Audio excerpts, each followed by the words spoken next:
Oke, selamat datang kembali di channel United Identity, channel untuk para fans United yang selalu berpikir logis dan sistematis. Kemarin ada email masuk di tempat gua, ada sedikit ya masukan lah, dibilang katanya, "Bang, kalau ngomong pelan-pelan." eh, Mungkin gue terlalu bersemangat kali ya. Ya, seperti di video gue di awal, Manchester United adalah salah satu bentuk kebahagiaan gue, dan satu bentuk kebahagiaan individu itu kan bermacam-macam gitu ya. Jadi gue semangat ketika membicarakan Manchester United yang selalu dipojokkan gitu ya, oleh orang-orang pundit-pundit gitu ya, yang nggak paham, cuman pengen cari engagement ya, biasa istilah yang nggak MU nggak makan. Itu berlaku pada semua bidang kayaknya.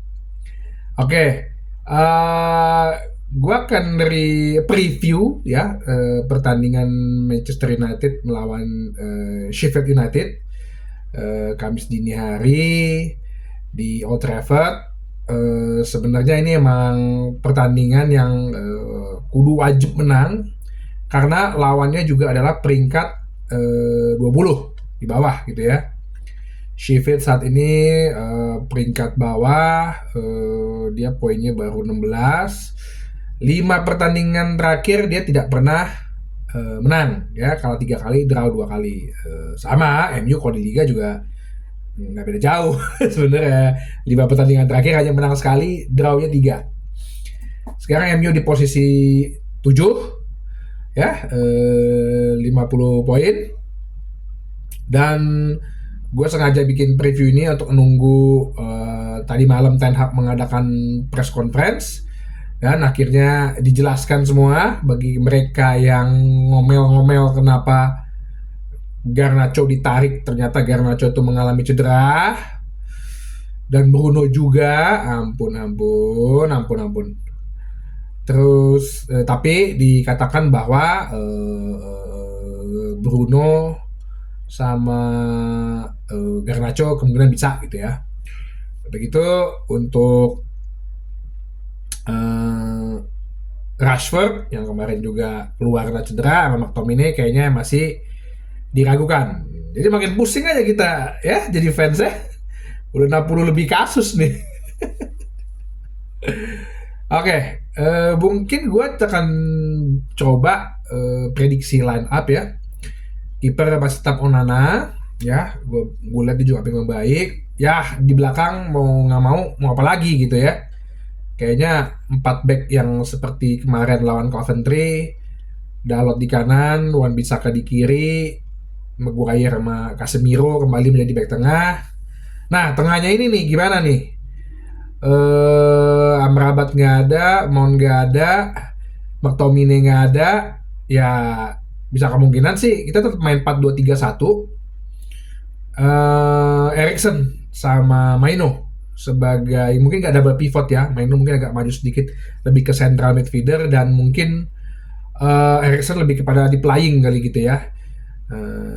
Cuman kan permasalahan di sini masih tetap gue bilang tengahnya kita masih rentan nih untuk mengalami shoots atau dikepung, atau depan fullbacknya itu nggak ada yang bisa membantu gitu untuk sebagai palang pertama awal di defense kotak penalti. Karena Eriksen sendiri pada prinsipnya lebih nggak ke DM sih gitu loh. Dia sebenarnya juga lebih ke box to box gitu. Dan gue rasa dan atau lagi Eriksen ini fisiknya nggak bisa 90 menit main penuh. Bisa kemungkinan kita menit 60-70 dia udah diganti gitu loh. Tengahnya depannya Bruno, Anthony gue nggak tahu bisa fit apa enggak, tapi gue berharap sih kayaknya Amad Diallo di kanan bisa dipasang sih, karena kemarin gue liat Amad Diallo tuh sebetulnya bagus pergerakan bolanya, one touch bolanya. Cuman ya beberapa di season dia ya, kayak dia tendangan first time-nya, tendangan ke ininya, antara dia mau umpan itu masih ini. Cuman kalau lo lihat dia masih bekerja sebagai tim gitu loh, masih work as a team gitu loh.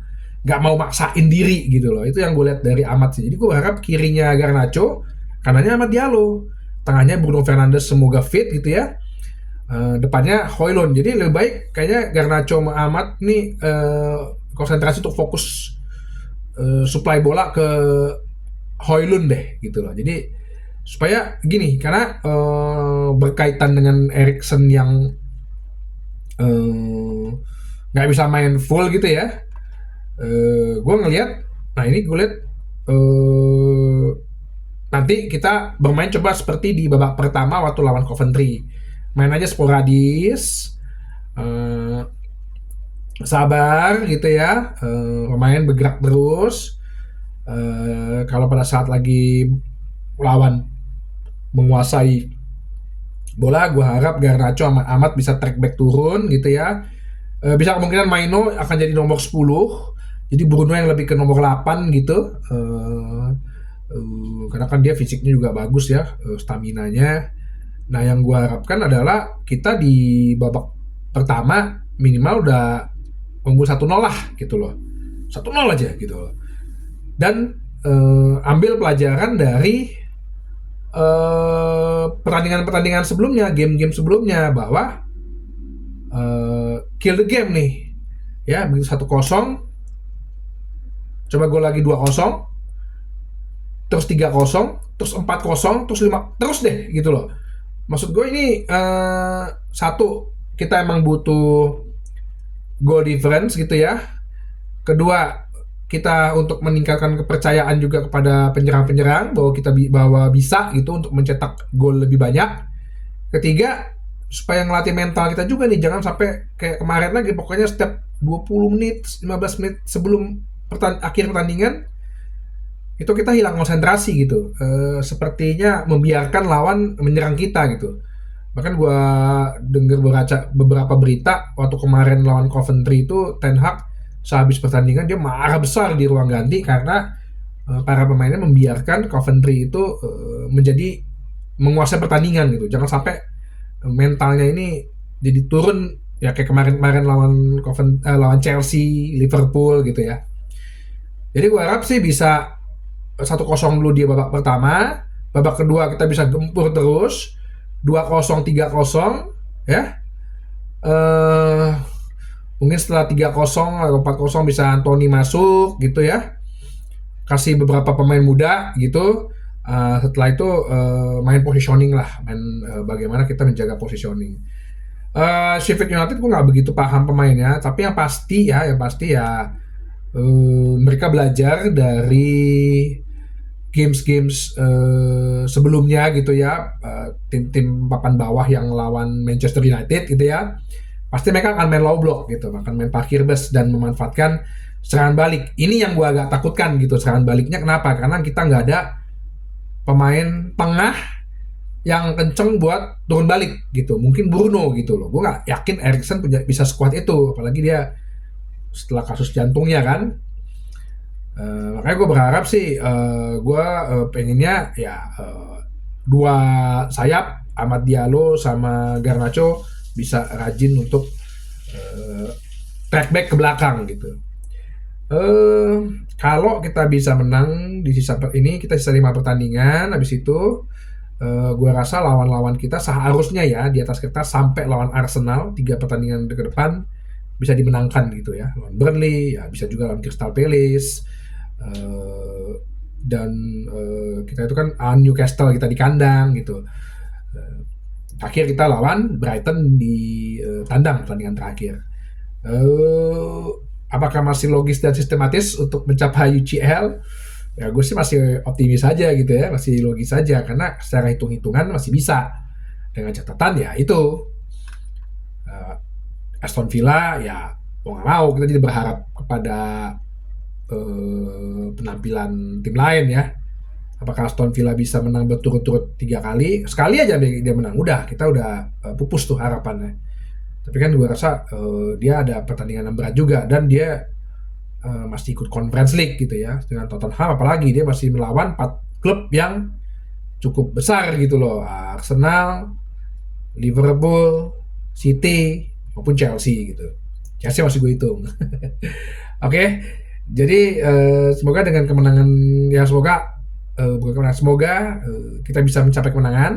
Manchester United bisa kemenangan lebih dari 2 gol. Gue sih maunya 3-0, 4-0 gitu ya.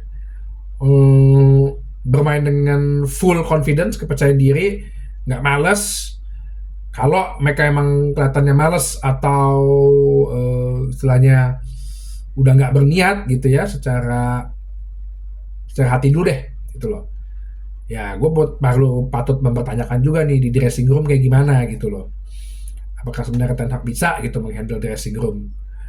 Jadi itu aja sih yang bisa gue sampaikan. Nanti gue belum tahu bisa live commentary, masih belum bisa juga kayaknya. Masih cari-cari waktu yang apa ya, karena ini ya sih momennya aja gitu loh, kapan nggak bisa. Sampai ketemu lagi di channel United Identity berikutnya, di bahasan berikutnya, channel untuk para fans United yang selalu berpikir logis dan sistematis. Oke, sampai jumpa.